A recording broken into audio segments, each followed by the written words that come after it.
एक छोटे से गांव में यूसुफ नाम का एक नौजवान रहता था। उसके वालिद बहुत पहले इंतकाल कर चुके थे और वो अपनी बूढ़ी मां के साथ गरीबी में जिंदगी गुजार रहा था।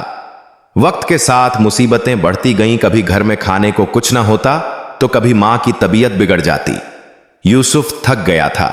वो सोचता कि शायद अल्लाह ने उसे भुला दिया है। एक दिन गुस्से और मायूसी में उसने नमाज छोड़ दी। वो बाजार में बैठकर कहने लगा, क्या फायदा इतनी इबादत का जब जिंदगी में सुकून ही नहीं। उसके दोस्त हंसने लगे, मगर उसी वक्त एक बूढ़ा दरवेश वहां से गुजरा। उसने कहा, बेटा, अल्लाह अपने बंदों को आजमाता है, छोड़ता नहीं। जो सब्र करता है उसे ऐसी नेमत देता है जो कोई समझ नहीं सकता। यूसुफ ने चुपचाप उस बात को सुना, मगर दिल में कुछ असर हुआ। उस रात उसने पहली बार तौबा की, आंसू बहाए और कहा, ए अल्लाह, मैंने गलत किया, मुझे माफ कर दे, मुझे सब्र दे। दिन गुजरते गए, मगर हालात फिर भी मुश्किल रहे।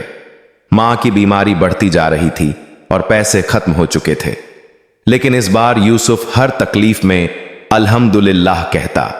वो हर सुबह नमाज पढ़कर खेतों में मेहनत करने जाता और रात में मां की सेवा करता।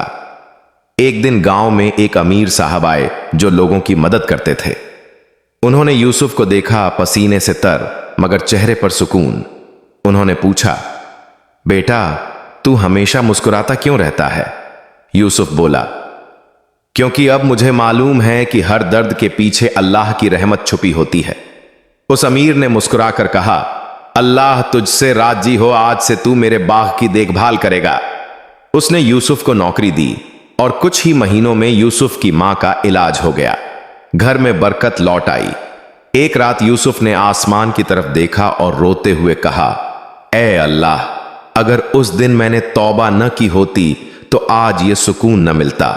सच में सब्र और तौबा ही इंसान की असली ताकत हैं। हमें इस कहानी से क्या सीख मिली? कभी मायूस मत होइए।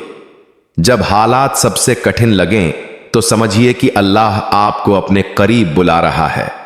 सब्र करने वाला कभी खाली हाथ नहीं लौटता। दोस्तों, अगर यह कहानी आपके दिल को छू गई हो तो एक लाइक जरूर करें और हमारे इस्लामिक चैनल को सब्सक्राइब करें ताकि हम सब मिलकर अल्लाह का पैगाम पूरी दुनिया तक पहुंचा सकें।